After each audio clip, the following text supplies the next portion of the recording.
Alors bonjour et bienvenue pour cette nouvelle capsule de Comprends-tu ce que tu lis? Je suis au Burkina Faso actuellement où je suis venu aider la faculté de théologie des Assemblées de Dieu à Ouagadougou. Et dans ces capsules Comprends-tu ce que tu lis, on a l'habitude d'aller en profondeur et justement d'éviter des erreurs d'interprétation.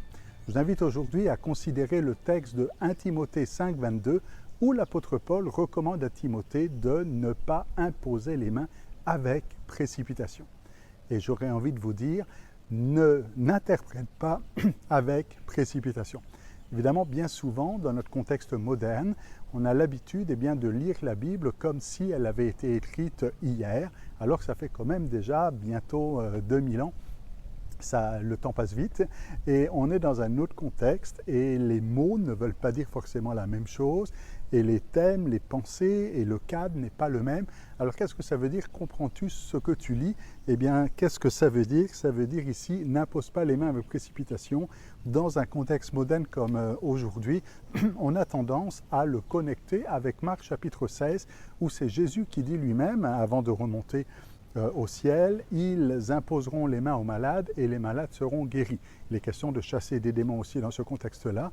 Du coup, certains vont dire, ben voilà ce que l'apôtre Paul est en train de dire à Timothée, c'est de ne pas se précipiter avant d'imposer les mains à un malade ou avant de chasser un démon. Alors, ce n'est pas parce qu'on a le même mot, qu'on a imposé, puis qu'on a le mot main, et qu'on retrouve dans les mêmes passages qu'il faut forcément les connecter. Imposer les mains avec précipitation ici n'est pas dans le contexte de guérir les malades ou de chasser les démons, mais on est ici dans une épître pastorale où l'apôtre Paul donne des conseils pour la bonne gestion de l'Église. Imposer les mains ici consiste à en fait instituer quelqu'un dans le ministère. Vous vous souvenez quand l'apôtre Paul et Barnabas ont été appelés par l'Esprit Saint, mettez-moi à part Barnabas et Paul pour l'œuvre à laquelle je les ai appelés, eh bien, l'Église a imposé les mains et les ont laissés partir.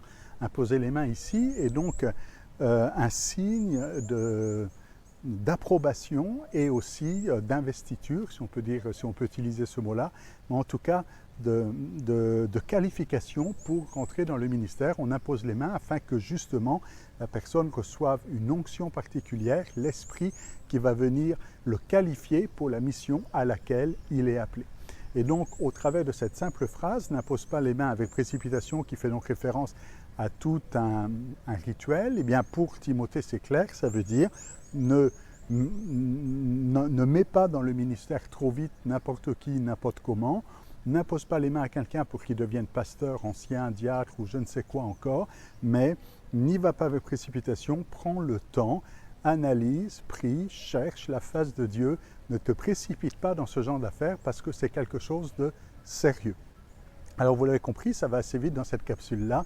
N'impose pas les mains avec précipitation, ce n'est pas imposer les mains pour être guéri ou pour chasser les démons, mais c'est imposer les mains pour implanter ou lancer quelqu'un dans le ministère et le nommer officiellement comme pasteur, comme ancien, comme diacre ou quel que soit le rôle dans l'Église. Et on voit qu'imposer les mains, eh bien, on l'a vu avec Paul et Barnabas, si on le voit dans d'autres contextes, eh bien que c'est un signe initiatique de départ, où évidemment il y a une relation avec l'Esprit, on impose les mains pour qu'ils reçoivent l'Esprit, et c'est très lucanien ici, c'est très dans la théologie de Luc, eh bien l'Esprit qui vient, cette onction, qui vient pour oindre, pour qualifier pour la mission à laquelle on est appelé. Alors voilà juste cette simple petite remarque, et vous l'avez compris que bien souvent, quand on lit un texte, eh bien on le connecte avec les choses que l'on connaît, et tout de suite, parce que c'est les mêmes mots, parce que c'est le même contexte, parce que ça nous fait tout de suite penser à cela.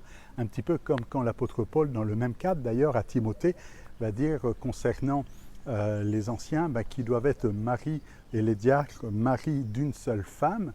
Eh bien, mari d'une seule femme, tout de suite on pense, c'est pas possible d'être marié à plusieurs femmes, donc ça doit dire marié et remarié, par exemple, c'est ce que vont dire certains. Parce que dans notre contexte, ça ne paraît pas logique. Mais dans le contexte du Paul, et puis dans d'autres pays, puis actuellement au Burkina Faso, il peut y avoir de la polygamie dans un contexte musulman, eh bien, quand quelqu'un qui est de ce contexte-là se convertit et et devient chrétien, eh bien, il peut être mari de plusieurs femmes. Et donc, la recommandation de l'apôtre Paul, quand il le lit pour la première fois, eh bien, n'aura pas le même sens que pour quelqu'un qui est occidentalisé. Donc vous comprenez qu'une phrase va tout de suite résonner par rapport à ce que l'on connaît. Et il faut se poser la question, mais qu'est-ce que voulait dire Paul à cette époque-là? Qu'est-ce que veut dire Paul à Timothée? Qu'est-ce que ça veut dire dans leur cadre?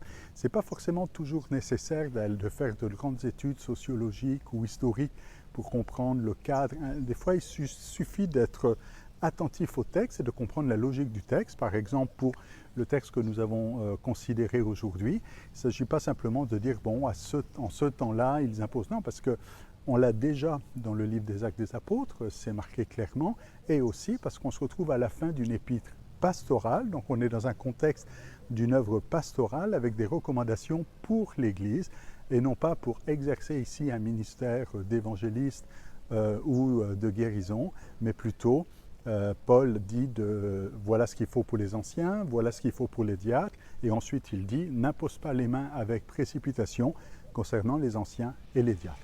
Alors voilà pour cette capsule, je vous invite à vous abonner à cette chaîne YouTube si ce n'est pas déjà fait. Vous pouvez cliquer aussi sur la petite cloche pour être averti lors de la prochaine vidéo. Et on se retrouve dans une prochaine vidéo de Comprends-tu ce que tu lis?